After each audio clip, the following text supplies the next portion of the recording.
Daniel, muita coisa acontecendo, né, cara? Caramba, muito. A gente tá naquela situação chamada economia da informação, que é informação demais e você tem que selecionar o que você vai ler, porque não dá pra ler tudo. Pois é. Bate uma angústia, né? Caramba, não consegui ler tudo. É CPI pra cá, é economia.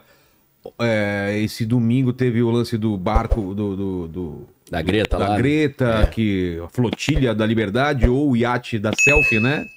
Você vê que, cara, é incrível como tudo tem narrativa, né? Claro. Tem a narrativa de Israel, a narrativa dos pró-Palestina, pró-Hamas. Sim. E aí você tem duas notícias correndo, o pessoal de esquerda metendo pau, foram sequestrados, não sei o quê, e o pessoal pró-Israel mostrando as fotos delas recebendo lanche, sendo bem tratados e tal. Então, isso é uma palhaçada. E aí, como que você faz e como o pessoal em casa deve fazer quando você tem o mesmo fato com duas versões muito diferentes? Para uma é sequestro, e é um absurdo o que Israel tá fazendo, e para outro, eles estão invadindo um lugar que muita gente aproveita esse tipo de barco para levar armas para Hamas, e aí tem toda aquela fiscalização e tal, e até jogar os celulares, né, na água e tudo mais. Como que a gente faz para ter o máximo de acuidade, de você saber que é verdade, o que é verdade, o que não é? Então, o Michel Foucault, ele tentava ver por trás da fala, ou da escrita, né, da linguagem, os jogos de poder que estão ali embutidos, né? Então, ele até usava um método genealógico e tal que ele inventou. Então, o interessante é você ver, por exemplo, uma mídia mais progressista vai fazer um enfoque, uma mídia mais conservadora vai fazer um enfoque, a mídia pró-Israel. Então, quando você consegue identificar qual é o viés do veículo, você já consegue... Sempre tem viés, Sempre então. tem. Não tem como, né? Não, essa ideia da isenção jornalística é até muito legal, que tem um monte de jornalista na internet, mas pouca gente estudou comunicação e teoria do jornalismo. A gente aprende lá que existe uma estratégia para você ser isento na hora de contar a notícia, que é o tal do lead. Como que você responder as perguntas o que, quem, quando, onde, como e por quê. Só que se você descobre de onde vem isso, né? Em vez de você, como você não faz para influenciar, você não usa adjetivo, né? Ah, esse carro é horroroso. Esse cara, esse salafrário, né? Entendi. Então não usar adjetivo, tentar não dar a tua opinião, só apresentar a notícia. Só que tem uma série de problemas. Primeiro problema, você tem a questão da tematização. Porque teve muita coisa que aconteceu que não saiu no jornal. Pois é. Então o cara, só de selecionar o que entra e o que sai na reunião de pauta, ele já... Você já selecionar a notícia já é um viés. Já é um viés. Aí... Vamos contar isso e não vamos contar isso. Exato. Não é nem... A gente não pode nem dizer que é na maldade, porque não cabe. Exato. No jornal televisivo não cabe, porque é o tempo, e no jornal impresso não cabe, porque é o espaço físico. Estavam acusando a Globo, o Fantástico, de não ter falado que tinha um brasileiro lá, por exemplo. Eles manipularam a notícia porque não falaram que tinha um brasileiro. Sim. Então tem isso também, né? De como você dá notícia, qual parte da notícia. Exato. Não, vou dar um exemplo então. No jornal, existe a diagonal de leitura. No jornal físico, papel. Porque a gente aqui no Ocidente, já que você falou de Israel, é da direita para a esquerda, né? Em hebraico você lê ao contrário. Como os japoneses. É invertido. Então, aqui no Ocidente a gente lê da esquerda para a direita e de cima para baixo. Então você tem uma diagonal de leitura e nessa diagonal sempre ficam as informações consideradas mais importantes. Então, na diagonal de leitura, sempre as notícias que são mais importantes são colocadas ali e as publicidades mais caras são ali também. O Marcílio chegou, já pode na área aí. Quer comer um negocinho? A gente fazer o lanche. A gente faz um lanche aí também. Seja bem-vindo. Prazer meu. A gente tá falando sobre a quantidade de coisa que tá acontecendo e as diversas narrativas que vão se construindo e a gente fica, por exemplo, do caso desse barco que chegou em Gaza, foi interceptado, tinha uma narrativa da esquerda e uma narrativa pró-Israel e duas são totalmente diferentes. Como a gente faz, né, para escolher por onde se informar, como saber o que é a verdade? Bom, primeiramente, Daniel, mais uma vez. Valeu, né? prazer. O povo aqui que não te conhece ainda, Marcílio.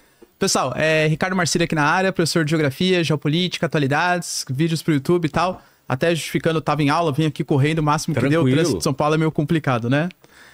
Não, concordo com você, Vilela. Acho que existem várias versões diferentes do mesmo acontecimento, né? E às vezes elas são antagônicas, não é assim. É um detalhezinho, uma, tipo, eles são sequestradores, são o mal, e outro, a gente é o bem e eles são o mal. E aí, como você faz?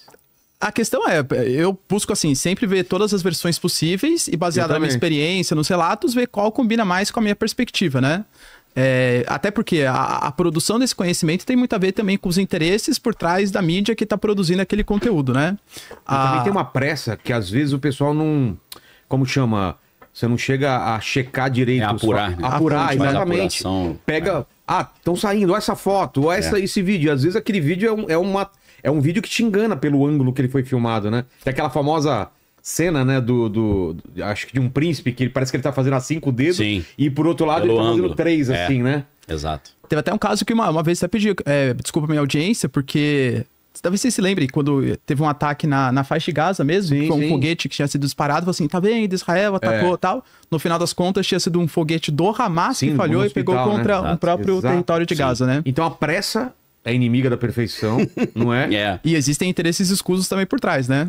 Eu sempre dou o caso do Washington Post, por exemplo. O Washington Post, que é comandado pelo Jeff Bezos, antes da eleição do Trump, era um jornal mais progressista e tal. Aí quando o Elon Musk começou a se aproximar do Trump, ele percebeu que ele poderia perder um pouco ali, né? Aí o Washington Post já começou a ficar um pouco mais pró-republicano. Não, um jornal republicano, claro que não, né? Mas já não tem mais aquela narrativa mais progressista que tinha antes, por exemplo, da eleição do Trump. Pois é. O Glenn teve aqui, o Glenn Greenwald, e ele falou isso, cara. Ele falou que percebeu essa mudança na primeira eleição do Trump. Na primeira que ele concorreu e ganhou, ele viu que a galera chegava a discutir, vamos dar essa notícia, porque essa notícia vai beneficiar o Trump. Ele falou, cara, o nosso trabalho mudou agora. Como assim? O trabalho é dar a notícia. Mas se der essa notícia, vai ajudar o Trump. Então, eu vejo isso aqui no Brasil também. Peraí, você vai falar isso, mas isso vai ajudar o outro lado. Isso pros dois lados, tá? E é complicado isso, cara. Quando entra nessa dinâmica de se favorecer, a gente não noticia, aí ele entra até numa estratégia que é semelhante à psicologia negativa, ou à antipsicologia, que é a psicologia reversa. É igual você fala pra criança assim, sai da televisão, vai jogar bola na rua. Aí o menino fala, não, vou ficar, não quero ir pra rua não. Você fala, então você tá de castigo, você não pode mais ir pra rua. Aí ele fala, não, agora eu saio. Então, às vezes, o Trump, o que ele faz? Ele fala coisas ao contrário daquilo que ele quer, porque ele sabe que se ele falar exatamente o que ele tá pensando, não sai na mídia. Ele fala o inverso. É sério? Faz muito sentido isso. É estratégia. Operação psicológica. Porque aí ele dá aquele meme que todo mundo quer e passa a mensagem que ele quer depois. Vou dar um exemplo, o apoio ao Papa americano. Ele apoiou o cardeal Dolan, que é de Nova York. Mas aí quem venceu foi o cardeal Prevost, que é de Chicago. Se ele tivesse, vamos supor que ele queria que o de Chicago fosse escolhido. Ele nunca ia falar, eu quero ele. Porque sabe que o pessoal lá no Vaticano quer? Eles iam falar, não, então esse tá... Porque é óbvio que o Vaticano, vindo de uma linha mais progressista com o Papa Francisco, nunca ia... Primeiro que nunca ia escolher um Papa americano, né? Isso foi um ponto fora da curva que eu acabei dando spoiler lá que eu falei no dia 6, falei antes. E eles não querem que a igreja pareça que está se alinhando a um grande império, né? Porque eles estão com aquela opção preferencial pelo pobre, né? Uma visão mais na teologia da libertação. Então, nunca escolheriam um americano, mas acabou acontecendo. Então, o Trump, às vezes, um cara que ele não quer, ele recomenda. E o que ele quer, ele não fala nada. Pois é, e no caso desse navio, né, que eu falei que essas duas versões, né, era a Flotilha da Liberdade ou Iate da Selfie. É o Caveirão ou o Pacificador, né? Lá no Rio de Janeiro, né? Mudou o nome. E aí, por exemplo, o Thiago, que já teve aqui, o Thiago Dávila, né? Thiago Ávila. Ele veio aqui já 2 vezes e ele tava nessa embarcação com a Greta, né? E também... eu mandei recado, e aí como tá? E a equipe dele me falando, não temos ainda... eu não sei o que deu. Eu sei que a Greta, ela assinou o que tinha que assinar de deportação e alguns dos tripulantes, do pessoal que tava no barco não assinou e fica lá, né? Acho que é o Thiago Ávila, né? Ele se recusou a ser deportado, mais gente, né? Que se recusou, É complicado você fazer uma operação dessa, ainda que seja humanitária ou de defesa, né, dos direitos humanos, num local que...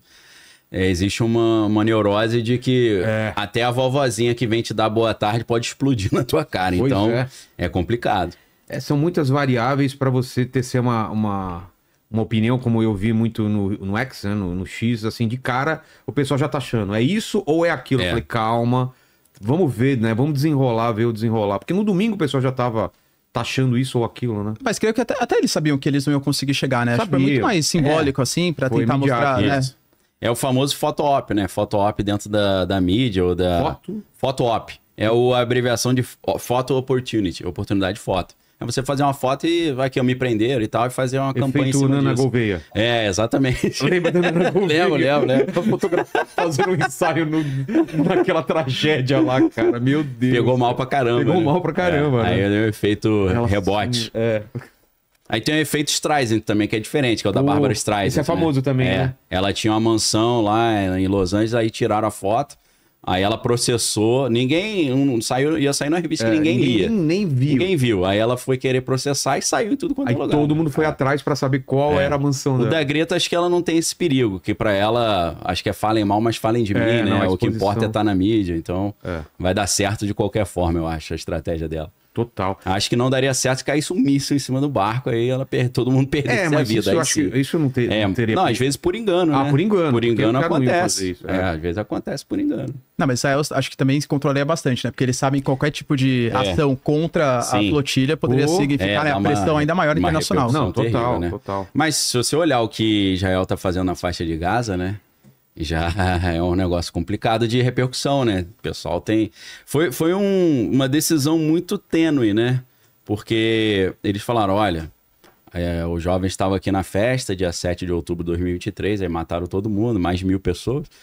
Então, não só judeus, né?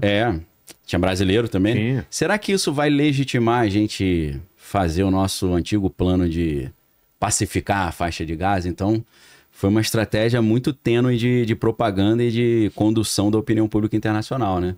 Porque muita gente falou, Israel tem o direito de retaliar, outros falaram, cara, isso é um absurdo, né? Então, é um jogo difícil de equilibrar ali. E Israel convidou todos a tripulação para assistir um filme. Ah, legal. Eu vi esse filme lá quando eu fui em Israel. Laranja Mecânica. Lembra que os caras usavam laranja mecânica para torturar os outros? Sério? Não sabia disso, não. A CIA, né? Ó, não, é um filme que vai acontecer com o tio? The Atrocity Filme, que são as imagens reais do atentado lá. Produzido pelo Hamas, inclusive, as imagens, né? Não. O filme não é produzido. Eles pegam as imagens deles do mesmos, corpo, né? Que eles tinham a câmera de corpo, câmera de segurança, câmera dos kibbutz lá, de rua, tudo eles juntaram e colocaram numa ordem cronológica. Por exemplo, você via eles se aproximando, né, pela rodovia, aí depois cortava para eles entrando numa casa, aí a câmera deles entrando na casa. É assustador o negócio que você vê. Surreal.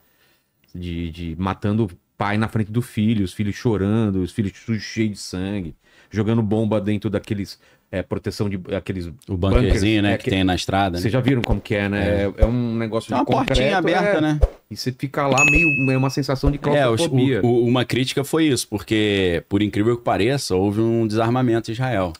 Então, para um país daquele ali ficar desarmado é complicado. Então, eles desarmaram a população e doutrinaram a ir para o bunker. Aí os caras falaram, facilitou o serviço para o inimigo, né?